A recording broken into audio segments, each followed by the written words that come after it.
क्या केवल दो आदमी एक परिवार में इधर उधर हो रहा है सब कुछ, और फिर भी हम गेम को we have just scraped through, और अब वो सफाइयाँ दे रहे हैं। उनके लिए मेरा एक शेर है, ना इधर उधर की बात करिए, बता के काफिला क्यों लुटा, हमें राहजानी का नहीं मलाल, तेरी रहबरी का सवाल था। तुम रहबर थे, you were leading the pack, why it has disintegrated, ये फ्रेगमेंटेशन हुई क्यों? सिर्फ ये विधायकों को ब्लेम किया जाए, क्यों ना इस बात को भी देखा जाए कि उनमें डिससेटिस्फेक्शन आई कहां से, क्यों आई। लेकिन मुझे दुख होता है जब हम पर हंसते हैं लोग। सुबह की सैर करनी मुश्किल हो जाती है जब लोग ताने कसते हैं। तो इस तरीके से मन दुखी है, और मैं निश्चित रूप से केंद्रीय नेतृत्व से मिलकर ये बात करूंगा कि हमें सुधार की नितांत आवश्यकता है। हाल ही में राज्यसभा के चुनाव होते हैं, जहां पर आपको बता दें एक सीट कांग्रेस की आती है और एक सीट बीजेपी की आती है। लेकिन कहीं ना कहीं मामला राज्यसभा चुनाव के बाद इतना गर्म आ जाता है, क्योंकि आपको बता दें क्रॉस वोटिंग हो जाती है। कांग्रेस की ओर से 5 विधायक गद्दारी कर जाते हैं, और उसके बाद कहीं ना कहीं मामला इतना ज्यादा गर्म आ जाता है कि कांग्रेस के कई नेता जो हैं कार्रवाई की मांग करते हुए नजर आ रहे हैं। उनके नाम भी हालांकि उजागर कर दिए गए हैं। इसी पर ज्यादा बातचीत के लिए कांग्रेस के सीनियर नेता हैं कुलदीप शर्मा, व पूर्व विधानसभा स्पीकर भी हैं। सर, क्या कुछ कहना चाहेंगे? जो हाल ही में राज्यसभा के चुनाव हुए हैं, कैसे देखते हैं उस पूरे प्रकरण को? देखिए, सबसे पहले मैं श्री राहुल गांधी जी का धन्यवाद करूंगा कि उन्होंने एक एससी समाज से एक दलित के बेटे को, जो एक सामान्य बैकग्राउंड से एक एक्टिविस्ट थे, एक अम्बेडकराइट को ये टिकट देने का फैसला किया। खुदा की कुदरत है, वो जीत भी गए, कांग्रेस को गेन भी हुआ है। कुछ नेता यहाँ हमारे हरियाणा कांग्रेस के, उन्होंने एक सिंगल नाम अपने किसी रिश्तेदार का भेजा था, लेकिन राहुल गांधी जी ने बड़ी सूझबूझ से एक ऐसे आदमी को चुना जिससे पार्टी को अल्टीमेटली फायदा होने जा रहा था। इस खेल को बिगाड़ने के लिए, क्योंकि किसी को किसी अपने रिश्तेदार का सिंगल नाम भेजा नहीं हुआ हो, कहीं ना कहीं बहुत गंभीरता से आज कांग्रेस को इस विचारधारा पे जाना पड़ेगा कि राहुल गांधी जी तो कमा कर लाते हैं, और कहीं ना कहीं हमारा हरियाणा का नेतृत्व उसको खर्च कर देता है। ये कई प्रश्नों को जन्म दे रहा है। एक प्रश्न तो ये भी है कि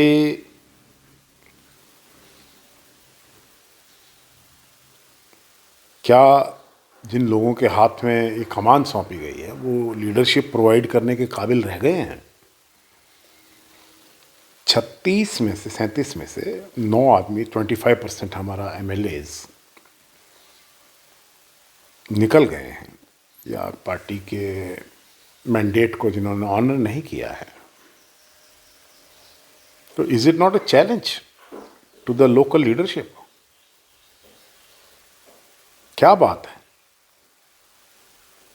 क्यों नहीं 9 लोग? मैंने कई विधायकों के विचार सुने हैं जिन्होंने ये कहा है कि जो लोग नेतृत्व के लिए जिम्मेदार हैं, हम उनसे मिलने जाते हैं तो मुंह फेर लेते हैं, विधायकों के साथ अच्छा व्यवहार नहीं किया जाता है, और उनमें डिससेटिस्फेक्शन थी कि सही से लीडरशिप प्रोवाइड नहीं हो रही है। उन बातों को सुनना चाहिए था। भाई, आप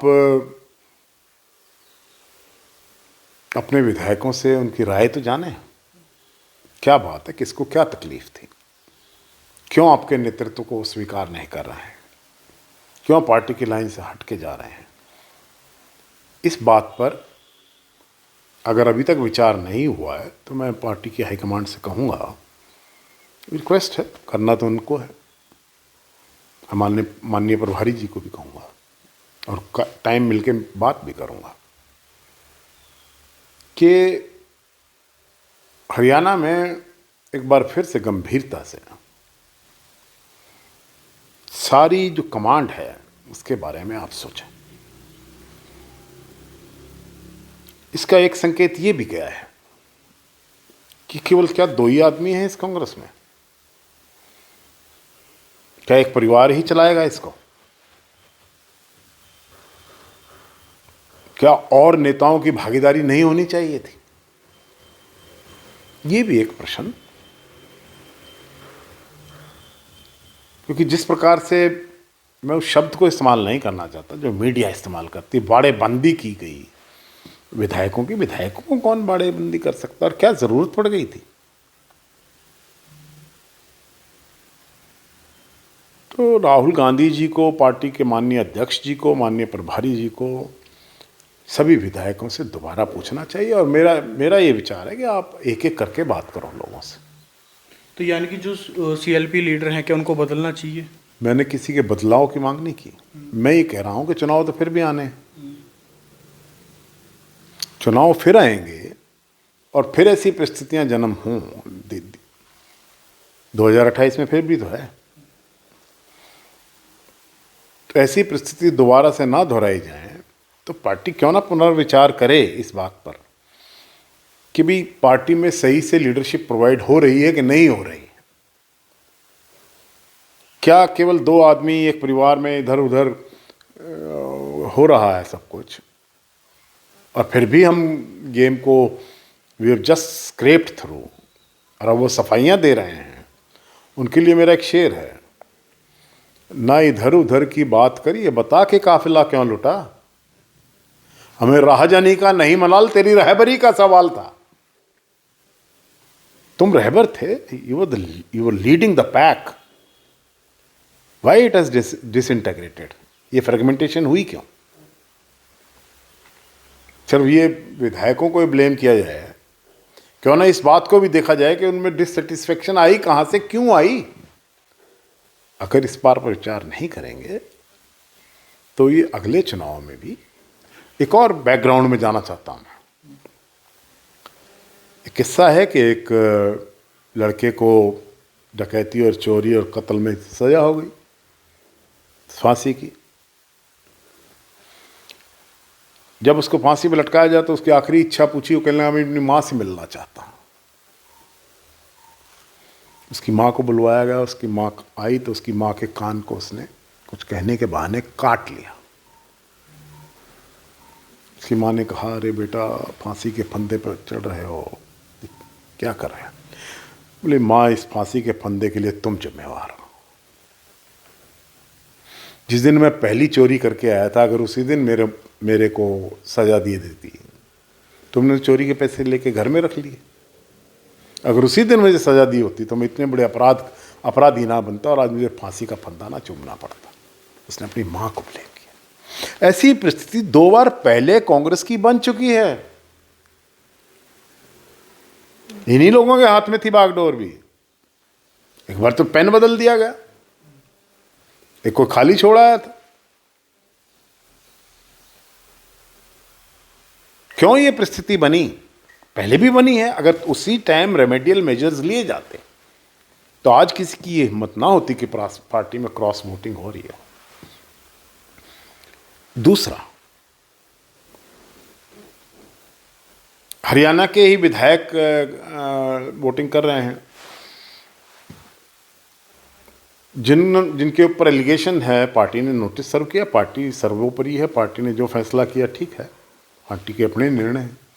लेकिन जिनके ऊपर आरोप है वो तो कह रहे हैं हमने तो कांग्रेस को वोट दी है, हमने तो कोई क्रॉस वोटिंग नहीं की।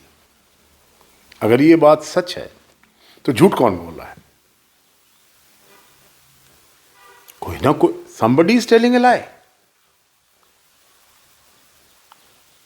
तो कौन है इसकी जिम्मेवारी, किसको मानते हैं, किसको लेनी चाहिए? मैं कह रहा हूं कि एक तो बहुत बेगुनाही का सबूत दे रहे हैं लोग, उसके बारे में भी शायर ने कहा, बेगुनाही की ज़्यादा सफाई न दे, गुनाहगार समझेगी दुनिया तुझे। दुनिया की नज़रों में कौन गुनाहगार है? किसने पार्टी के साथ ये गुनाह किया है या किसकी वजह से हुआ है? कौन इतना निश्चिंत हो गया था? सब बातों में देखना चाहिए। इट्स बहुत ब्रॉडर एस्पेक्ट में क्या खतरे हैं इसके।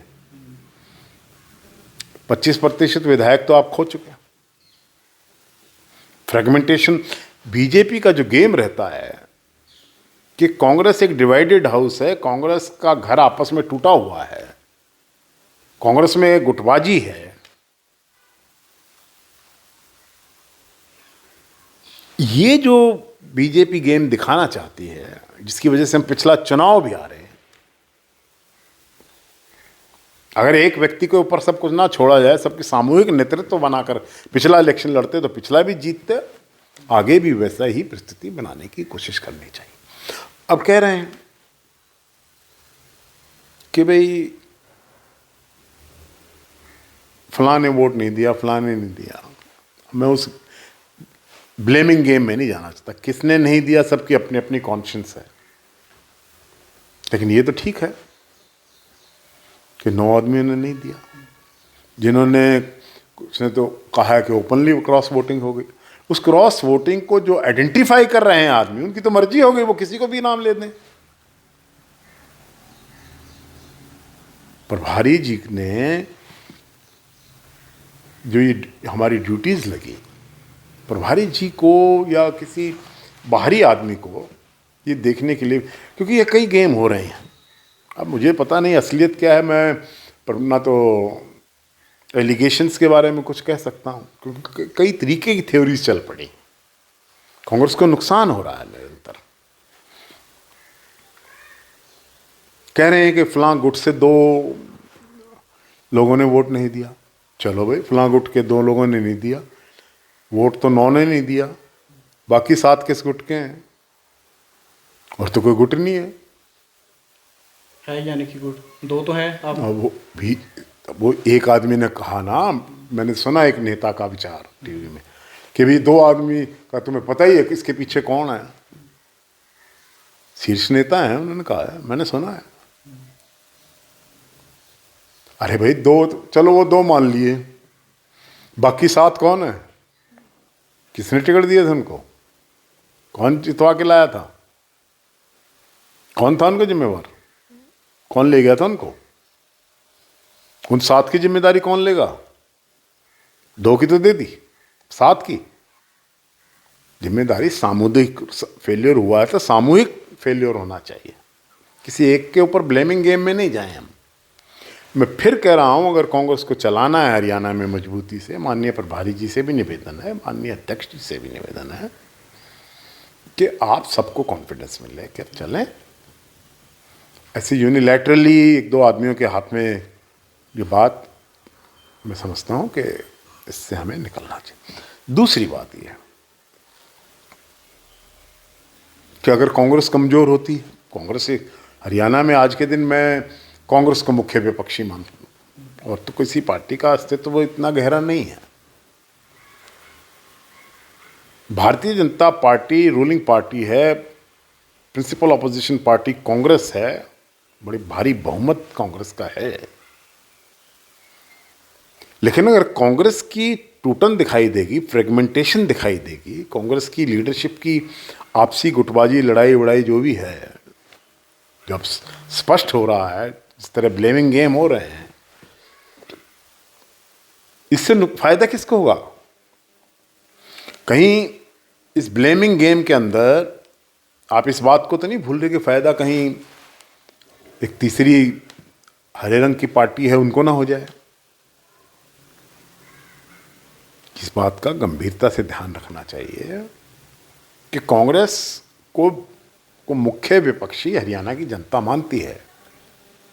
लेकिन अगर इसी तरीके की बातें दिखाई दी, ब्लेमिंग गेम की, एक दूसरे फ्रेगमेंटेशन की, तो लोग ये सोचने पर मजबूर हो सकते हैं कि भी अब कांग्रेस अपना सुधार नहीं कर रही है। तो मेरा तो ये निवेदन है कि कांग्रेस में बहुत सुधार की आवश्यकता है। बहुत रीथिंकिंग की आवश्यकता है और पार्टी के शीर्ष नेतृत्व को, माननीय प्रभारी जी को गंभीरता से विचार करना चाहिए इस बात पर कि सारा इंसिडेंट क्यों हुआ। और इससे पहले भी जब 2016 में हुआ, पेन बदले गए और कई कहानियां बनी, वो सब कुछ दोबारा से रिपीट ना हो।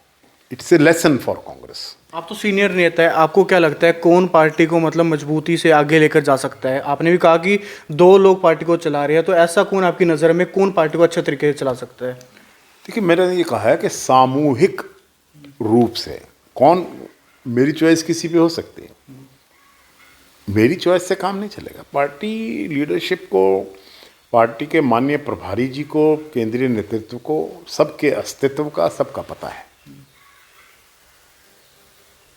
अब ये किसी को धरने पे बैठाया जा रहा है, किसी को उठाया जा रहा है। You are trying to save faces. इससे हमें समझना चाहिए बड़ी मजबूती से। बड़ी खुशी का माहौल हरियाणा के जो हमारा दलित समाज है, शेड्यूल कास्ट्स हैं, अम्बेडकराइट्स हैं, इस जीत से है तो पॉइंटर्स पे जीत, जो बड़ी कंफर्टेबल विक्ट्री हो सकती थी। मुझे तो बड़ी सेटिस्फेक्शन है कि एक गरीब का बेटा करमवीर सिंह बौद्ध आज राज्यसभा के सांसद के रूप में कांग्रेस की ओर से, हमारा तो मुंह काला करवा दिया था लोगों ने। कल को अनेकों आरोप लगते। अब किसी दूसरे को तभी ब्लेम दिया जाता है हम अपना घर खुद ना संभाल सके। तो हम अपना घर भविष्य में ठीक से संभालें, इसलिए पार्टी को गंभीरता से पुनर्निरीक्षण करना चाहिए और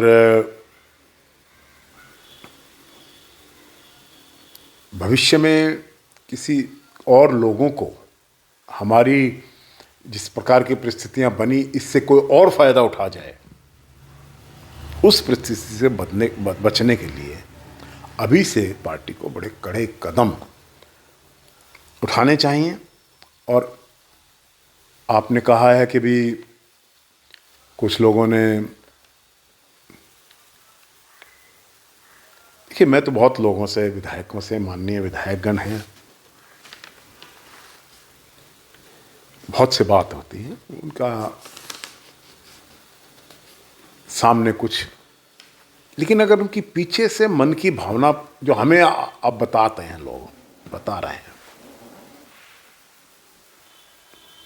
वो मन की भावना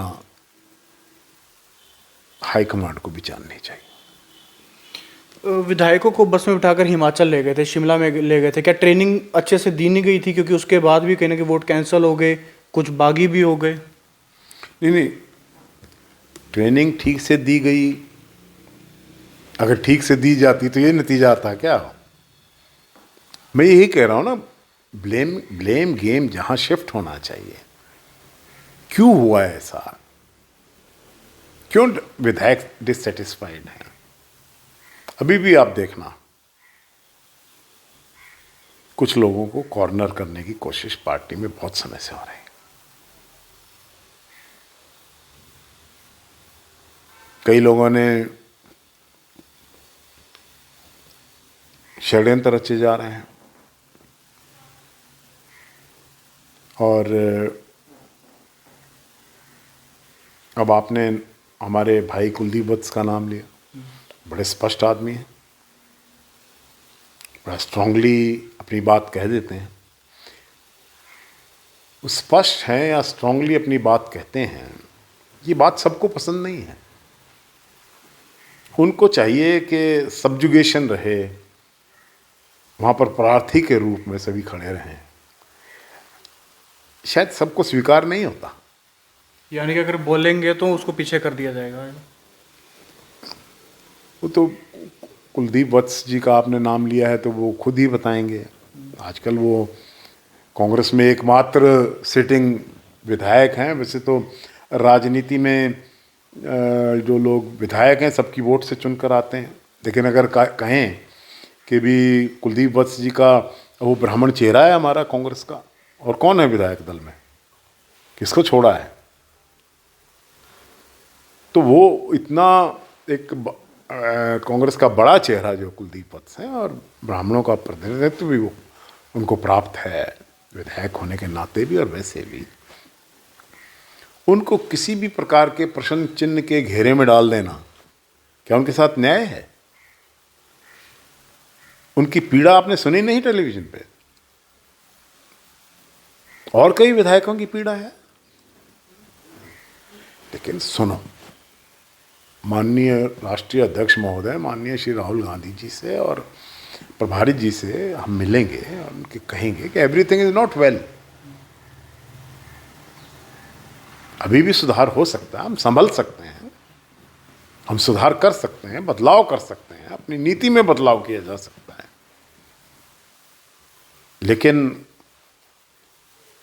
2016 में अगर जो फिक्सिंग हो रही थी उसको तभी फिक्स कर दिया जाता तो ये फिक्सिंग ना दिखाई देती। तो इसको फिक्सिंग मानते हैं आप? और क्या है ये? हमारे विधायक और बीजेपी में वोट डाल रहे हैं, तो क्या हो रहा है ये? जिनके नाम लिए जा रहे हो तो मना करें। मैंने 2-3 के तो टेलीविजन इंटरव्यू देख ली। फिर चलो 5 को पार्टी ने नोटिस दिया है, पार्टी ने जो फैसला किया, पार्टी का अपनी नीति है, हम उसको स्वीकार करते हैं और उनको जवाब देना चाहिए। जिनके खिलाफ एलिगेशन है वो पार्टी को बताएं, सेटिस्फाई करें कि उनके खिलाफ या तो एलिगेशन सच्चे हैं या गलत है, ये तो काम उनका है। लेकिन इस बात के लिए भी पार्टी को तैयार होना चाहिए कि हमारा 25% विधायक हमारे हाथ से निकल गया, और इस निकलने के लिए, इसको साथ रखने के लिए कौन जिम्मेदार आपने ठहराए बनाए हुए हैं, और क्यों 25% निकल गए, इसके लिए जिम्मेदारी तय क्यों नहीं की जा रही? शैली चौधरी हैं, वो तो कह रहे हैं कि अगर मेरा नाम सामने आता है मैं राजनीति छोड़ दूंगी, वीडियो जारी करे वोट डालते हुए। मैंने तो उनका भी सुना है। वो रतिया से विधायक हैं सरदार जी, उन्होंने कहा है मैंने तो कांग्रेस को वोट दिया है, मैंने तो दिखा के दिया है। तो कौन सच बोल रहा है? नाम तो उनके ले रहे हैं, नोटिस उनको सर्व किया गया है, किसने उनको वोट डालते देखा, क्या हुआ? Everything should be clear. वो तो मना कर रहे हैं, हमने तो पार्टी को वोट दिया है। हु इज टेलिंग अ लाई? नुकसान तो पार्टी को ही हो रहा है। पार्टी को देखिए, मैंने कहा ना, देखिए हमारी पार्टी के विधायक 9 विधायकों की वोट हमें नहीं मिल पाई, और हम एक गरीब का बेटा आज संसद तो पहुंच गया, अम्बेडकराइट करमवीर बौद्ध, राहुल गांधी का निर्णय तो कामयाब हो गया, लेकिन उसको फेल करने की थोड़ी कोशिश हुई है क्या? It is Rahul's victory, it's Ambedkar's victory. People were trying to snatch away this victory. तो इसको आप जीत मानते हैं या हार मानते हैं? क्योंकि पॉइंट से ही जीते हैं आप तो। जीत तो जीत होती है। एक विधायक 3 वोट से जीता था, एक विधायक 11 से जीता था, एक 1 से जीत गया, एक 32 से जीत गया, वो भी तो विधायक है। नुकसान भी तो है ना इसमें आपको। आप कह रहे हैं ना, जो मैं कह रहा था कि नुकसान हमारी पार्टी का ये है कि हमारी पार्टी की के अंदर जो सबको साथ लेकर चलने की क्षमता, जो साम कर पार्टी को रखने का संबल होना चाहिए, उसमें क्यों कमी आई, उसको एग्जामिन करना चाहिए। जेजेपी के प्रदेश अध्यक्ष हैं ब्रिज शर्मा, करनाल से ही, आप भी शायद जानते होंगे, आरोप लगाए हैं 25-25 करोड़ में एक विधायक बिका। देखिए, ब्रिज शर्मा जी के आरोपों का उनके पास कोई आधार है क्या? अगर आरोप ही लगाना तो 100 करोड़ का लगा दो, लेकिन उसका आधार होना चाहिए कि 25 करोड़ की फिगर कहाँ से आई, किसने दी, किसको दी, कहाँ गई। ऐसे वाइल्ड एलिगेशंस में मैं नहीं जाना चाहता। मेरा तो ये कहना है, कुछ विधायकों को मैंने सुना है कहते हुए कि भी हमें ठीक से ट्रीट नहीं किया जा रहा। हम जाते हैं तो जो नेता है, नेतृत्व लोग हैं, ये मुंह फेर लेते हैं, ढंग से बात नहीं करते हैं, या उनको उतना सम्मान नहीं देते हैं कि उनमें डिससेटिस्फेक्शन डेवलप हो गई है। ज़रूरी नहीं है कि हर आदमी को खरीदा जा सके। एक आदमी की कॉन्शियंस भी हो जाती है, एक आदमी की वो बोलते हैं कि सेल्फ रिस्पेक्ट भी होती है। अगर वो कहीं हर्ट हो जाती है तो इस बात पर हमें विचार करना चाहिए। कांग्रेस एक मजबूत पार्टी है और हमें ये मौके नहीं देने चाहिए कि लोग हमारा मजाक उड़ाएं। आप काफ़ी सीनियर नेता हैं, अंत में कोई संदेश देना चाहेंगे विधायकों को, तमाम उन कार्यकर्ताओं को, या अगर सीनियर्स को, कि पार्टी को और मजबूत कैसे किया करें? देखिए, मैं तो किसी का एडवाइज़र नहीं हूँ, लेकिन पार्टी को मैं माननीय शीर्ष नेतृत्व से ये ज़रूर प्रार्थना करूँगा कि इस एपिसोड को एक लार्जर पर्सपेक्टिव में लेकर, एक बड़े दायरे में लेकर, क्यों एक गरीब के बेटे को, एक अम्बेडकराइट को तकरीबन जीत गए, बड़ी सेटिस्फेक्शन है हमें, बड़ा हमारा मान सम्मान बन गया, वरना तो छोटा खतरा नहीं था। तो ये सब कुछ हो रहा है, ब्लेमिंग गेम्स चल रहे हैं। अभी तक बंद हो गए क्या? 16 तारीख को वोटिंग थी, आज 20 तारीख है। 4 दिन से आप सोशल मीडिया पे देख रहे हैं, अखबारों में देख रहे हैं किस प्रकार के विचार आपस में करे जा रहे हैं। कोई अपने आप को शाबाशी भी दे रहे हैं, कोई बीजेपी को भी ब्लेम करते हैं, कोई कह रहे हैं लोकतंत्र की हत्या हो गई है। कई तरीके से अपने अपने वो हैं। अरे तुम अपने घर को नहीं संभाल पाओगे, तुम्हारी जिम्मेदारी थी भाई। तुमने शेर सुनाया तो आपको, हमें राहजनी का नहीं मलाल, तेरी रहबरी का सवाल है। तुम रहबर हो, ये तो captain. Why the team disintegrated? इस बात पर विचार करना चाहिए। तो क्या कैप्टन की भी कहीं ना कहीं कमी है? मैं कह रहा हूँ कि इस पर पुनर्निरीक्षण, आत्म मंथन, समान रूप से विचार करना, पार्टी को तो भविष्य में और फ्रेगमेंटेशन ना हो, हमें बैठकर विचार करना चाहिए। पार्टी के शीर्ष नेतृत्व को करना चाहिए, क्या बात है, क्यों विधायक नाखुश हैं, क्यों हमारी संख्या, अगर इसको लिया जाए तो 37 से लेके 25% क्यों हम लूज़ कर रहे हैं। अगर नहीं करेंगे विचार, अगर आप दोबारा इस बात को सोचने के लिए तैयार नहीं हैं कि 70-15 में क्या हो रहा है, तो अगर नहीं सोचना चाहते तो मत सोचिए। हम तो पार्टी से रिक्वेस्ट कर सकते हैं कि कांग्रेस को मजबूत करने के लिए क्या स्टेप्स उठाए जाएं। वो पब्लिक में तो मैं क्या कहूँगा, पार्टी के नेतृत्व को ज़रूर कहेंगे।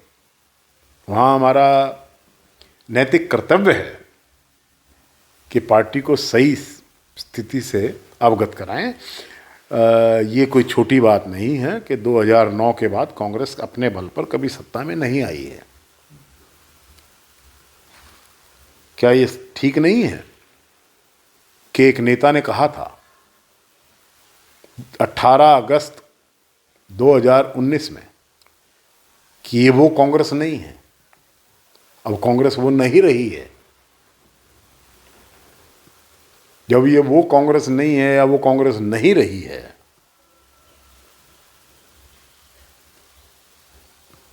तो खुद विचार करना चाहिए। जिन लोगों ने कहा है आपको सब कुछ दे दो तो कांग्रेस बहुत बढ़िया है, वरना आप कहोगे ना वो कांग्रेस है ना वो कांग्रेस रही है।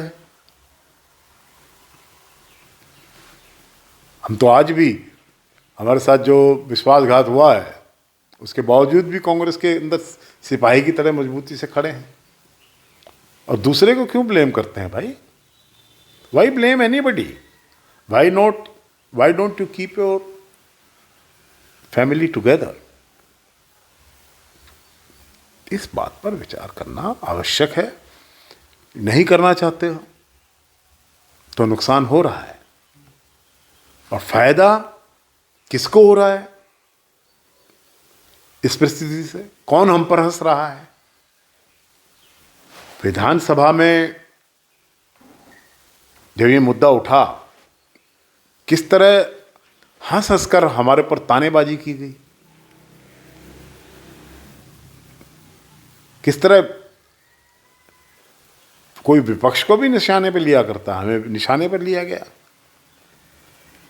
तो ये सारी बातें, जो परफॉर्मेंस है, देखिए सभी लोग राजनीति में सभी अपने अपने तरीके से बहुत एक्सपीरियंस्ड लोग हैं। किसी को किसी ढंग का एक्सपीरियंस है, किसी को पार्टी के तोड़ने का एक्सपीरियंस है, किसी को बार बार पार्टी बदलने का एक्सपीरियंस है, किसी को जीतने का एक्सपीरियंस आता है। अपने अपने तरीके के लोग हैं। लेकिन ये टैक्सी ड्राइविंग नहीं है पार्टी, ये मैक्सी ड्राइव नहीं है, इट्स पॉलिटिक्स। इसके फिक्स स्टैंडर्ड होने चाहिए। मैं किसी को लाइसेंस नहीं दे रहा हूं, लेकिन मुझे दुख होता है जब हम पर हंसते हैं लोग। सुबह की सैर करनी मुश्किल हो जाती है जब लोग ताने कसते हैं। तो इस तरीके से मन दुखी है, और मैं निश्चित रूप से केंद्रीय नेतृत्व से मिलकर ये बात करूंगा कि हमें सुधार की नितांत आवश्यकता है, और अगर हम सुधार नहीं करेंगे, नहीं पुनर्विचार होगा, तो इससे पार्टी को, जो निरंतर कुछ लोग 17-15 नुकसान कर रहे हैं, वो देखिए बीजेपी का गेम भी यही है। बड़ी गंभीरता से कह रहा हूं। एक तो कांग्रेस को यूनाइटेड ना दिखने दें। United Congress is very dangerous for them. Congress को फ्रेगमेंटेड दिखाते रहो। दूसरा बीजेपी का गेम ये भी है कि ये भी दिखाते रहो कांग्रेस कुछ लिमिटेड हाथों में सिमट गई है, ऐसा कुछ दिखाने का भी उसमें, तो उससे बीजेपी को फायदा होता है। क्योंकि अगर कांग्रेस एक परिवार, एक दो लोगों के बीच में रहेगी, तो उसका जो कांग्रेस का हमेशा विस्तृत स्वरूप रहा है, उसको कहीं ना कहीं हानि पहुंचती है। कांग्रेस को लोग नुकसान पहुंचाने की कोशिश कर रहे हैं अपने स्वार्थ में, और इस बात को लेकर भी कि हमारा प्रभुत्व बना रहे कांग्रेस पर, चाहे 4 बार आ रहे, चाहे 5 बार आ रहे, कांग्रेस रहनी चाहिए हमारे पास ही। इस बात से, इस एटीट्यूड को भी बदलना चाहिए। एक यंगर लीडरशिप को हमें आगे करना चाहिए। देखिए कई यंग चेहरे उभर रहे हैं राजनीति में, और अभी एक नया चेहरा निकला, वीरेंद्र सिंह का बेटा, तो उस पर अपने अपने तरीके से लोगों ने कटाक्ष करने शुरू कर दिए। एक ने कहा भी ये तो अधिकारी नहीं है तेरा, नहीं, एक ने कह दिया हमें पता ही नहीं है। ये तो ठीक है, ये आधिकारिक नहीं है, क्योंकि पार्टी ने इसको नहीं कहा। लेकिन पार्टी में झंडा तो कांग्रेस का है जब यात्रा चलती है, हाथ का निशान है। राहुल जी, सोनिया जी, प्रियंका जी, खरगे जी, माननीय BK हरिप्रसाद जी, इनके चित्र में देखता हूं। मैं कई बार गया हूं यात्रा में। जो यात्रा, इस यात्रा के नायक हैं बृजेंद्र सिंह, वो माननीय श्री राहुल जी से मिले हैं, और उन्होंने अपनी यात्रा की टी-शर्ट्स का लोकार्पण कराया है हमसे। राहुल जी कर रहे हैं। तो ऐसी यात्रा को, जिससे राहुल जी स्वयं संबद्ध दिखाई दे रहे हैं, से संकेत जो जा रहे हैं। प्रॉब्लम यह है कि he is a young man और ही बिकम चैलेंज, इसलिए उससे कोई चैलेंज ना बन पाए, इसलिए उसको डिस्कार्ड करना शुरू कर दो। वो एफर्ट किस चीज़ का कर रहे हैं? वो कह रहे हैं समाज में एक समरसता होनी चाहिए। बिगड़ी थी, 2016 में बिगड़ी।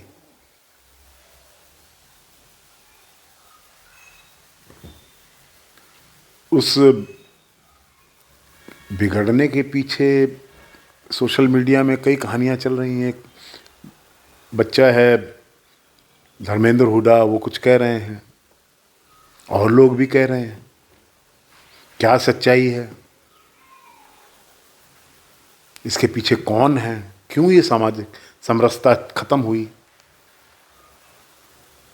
क्यों ये जातिवाद बढ़ा? क्यों समाज टूटा? ये सब बातों पर विचार नहीं करना चाहिए।